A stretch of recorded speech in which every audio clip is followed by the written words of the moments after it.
Hi, my name is Shruti Parmar. Welcome back to my YouTube channel. Today we are going to study about beta functions. हम लोग ने पिछले video में gamma functions already खत्म कर दिया, तो पहले अगर उसे नहीं देखा है तो पहले उसे देखो और फिर इसे देखो, आपको बहुत अच्छे से समझ में आएगा. Now let us start with the introduction of beta functions. Beta functions का डेफिनेशन आता है कि b of mn is equal to integration 0 से लेकर 1 तक x raised to n minus 1 1 minus x raised to n minus 1 into dx. जैसे आप लोग नॉर्मल फंक्शन देखते हो, जैसे फंक्शन ऑफ सिंगल वेरिएबल देखे रहेंगे, f of x is equal to x type x square type के. यहाँ पे गामा ऑफ n ये खाली n पे डिपेंड कर रहा है और इसका डेफिनेशन कैसा आ रहा है, 0 से लेके इंफिनिटी तक x raised to n minus 1 e raised to minus x into dx, ऐसा जिसके अंदर वो खाली सिंगल वेरिएबल पे डिपेंड कर रहा है. अगर हम लोग मल्टी वेरिएबल फंक्शंस की बात करें तो f of xy is equal to sin of xy type का देखा रहेगा, जिसके अंदर x और y दोनों ही इंडिपेंडेंट वेरिएबल है और इसके वैल्यूज जैसे चेंज करोगे वैसे ये फंक्शन की वैल्यू चेंज होगी. वैसे ही बीटा भी दो वेरिएबल्स पे डिपेंड कर रहा है, दैट इज m और n. ये दोनों ही इंडिपेंडेंट वेरिएबल है. जैसे इसकी वैल्यूज चेंज करोगे वैसे ये इंटीग्रल की भी वैल्यू चेंज होगी और इंटीग्रल ऐसे ही टाइप का होना चाहिए जिसमें लोअर लिमिट 0 हो, अपर लिमिट 1 हो, x raised to n minus 1 1 minus x raised to n minus 1 into dx. यहाँ पे ऑब्जर्व करने लायक एक और चीज है कि यहाँ पे m है तो यहाँ पे m minus 1 होना चाहिए, यहाँ पे n है तो यहाँ पे n minus 1 होना चाहिए. That is the definition of beta function. अगर सपोज मुझे यहाँ पे n minus 1 और n minus 1 टाइप का नहीं चाहिए रहता, मुझे n टाइप का चाहिए रहता, then adjustment can be done is b of m plus 1 n plus 1 will be nothing but 0 से लेके 1 तक x raised to m 1 minus x raised to n into dx, ऐसा उसका डेफिनेशन आएगा. नाउ वन मोर थिंग, इसका और एक definition होता है कि b of mn is equal to 0 से लेके पाई बाय 2 तक sin raised to 2 m minus 1 theta cos raised to 2n minus 1 theta into d theta. ये और एक डेफिनेशन है. ये कैसे आता है, ये एक्चुअली इससे ही आता है और हम लोग अभी इसका प्रूफ देखने वाले हैं. तो हमें पता है कि b of mn is equal to 0 से लेके 1 तक x raised to n minus 1 1 minus x raised to n minus 1 into dx होता है, बराबर है. यहाँ पे x के पावर में m है और यहाँ पे sin के पावर में 2 है, राइट. तो यहाँ से हम लोग late x is equal to sin square theta, हम लोग ये x को थीटा के टर्म्स में सब्स्टिट्यूट कर रहे हैं because this can be done. ऐसे इंटीग्रेशन में आप लोग लिमिट्स चेंज कर सकते हो. सो over here dx will be nothing but 2 sin theta derivative of this of course into derivative of sin theta will be nothing but cos theta into d theta, right. अब जब हमारा x 0 होगा तब theta क्या होगा, that will be 0 because sin 0 0 होता है, so theta will be 0. जब हमारा x 1 होगा तब हमारा थीटा क्या होगा, that will be pi by 2 क्योंकि sin पाई बाय 2 1 होता है तो sin स्क्वायर पाई बाय 2 भी 1 होगा, राइट. तो उसकी वजह से नाउ एवरीथिंग सब कुछ हम लोग ने थीटा के टर्म्स में ले लिया, तो ये इंटीग्रल भी हम लोग थीटा के टर्म्स में लिखेंगे. तो of course bmn is equal to 0 से लेके पाई बाय 2 तक, क्योंकि हमारा थीटा ऐसे जा रहा है. x की जगह पे क्या रखोगे, sin square theta in raise to m minus 1, okay.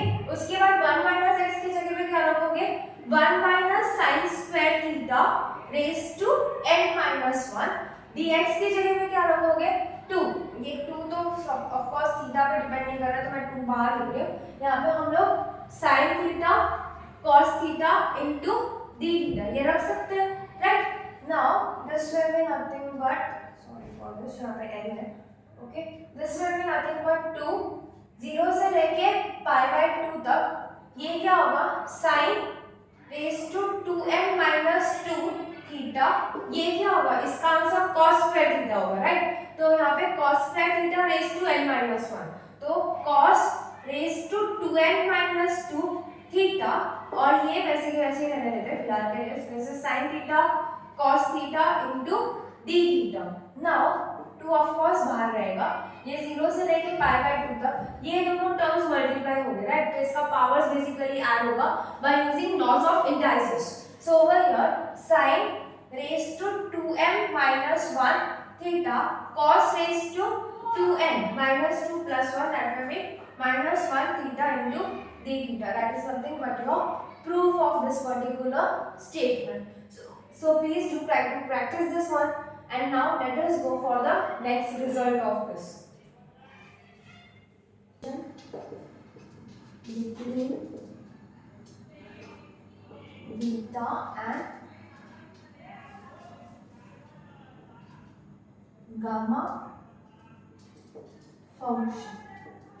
So Bmn is equal to gamma of m into gamma of n divided by gamma of m plus n. This is a relation between beta and gamma function. फिलहाल इसको ऐसे याद रख लो, हम लोग इसका proof देखेंगे जब हम लोग डबल इंटीग्रेशन सॉल्व करेंगे, राइट। नाउ यहाँ पे और एक रिजल्ट आता है, that is to prove that half gamma of p plus 1 by 2 gamma of q plus 1 by 2 divided by gamma of p plus q plus 2 by 2 is equal to 0 से लेके pi by 2 तक sin raised to p theta cos raised to q theta into d theta। ये और एक result है। तो over here हम लोग ने देखा था कि b of mn is equal to 2, 0 से लेके pi by 2 तक sin raised to 2n minus 1 theta cos raised to 2n minus 1 theta into d theta. Now let p is equal to 2m minus 1. Of course ये variable change कर सकते हैं हम लोग। तो यहाँ से हमारा m क्या होगा? That will be nothing but p plus 1 by 2, बराबर है। उसके बाद यहाँ पे q के जगह पे मैं 2n minus 1 रख रही हूँ, तो ऑफ कोर्स मेरा n क्या होगा? n will be nothing but q plus 1 by 2, बराबर है। अब ये मैं यहाँ पे सब्स्टिट्यूट कर रही हूँ, तो मेरे लिए ये क्या होगा? Beta of p plus 1 by 2 q plus 1 by 2 m और n की जगह पे, और उसके बाद इज इक्वल टू 2, 0 से लेके pi by 2 तक sin raised to p theta, बराबर है। sin raised to p theta cos raised to q theta into d theta, right. उसके बाद अभी मुझे ये रिलेशन पता है between beta and gamma functions. So अगर m और n के लिए इसे यूज कर सकते हैं, तो इसके लिए भी तो यूज करोगे इसे। तो यहाँ पे हमारे लिए क्या होगा? This will be nothing but gamma of p plus 1 by 2 gamma of q plus 1 by 2 divided by gamma of p plus 1 plus q plus 1। तो यहाँ पे p plus q plus 2 by 2, ये 2 हम लोग वो साइड ले लेंगे, तो ऑफ कोर्स यहाँ पे 1 by 2 आएगा। That will be nothing but 0 से लेके pi by 2 तक sin raised to p theta cos raised to q theta into d theta.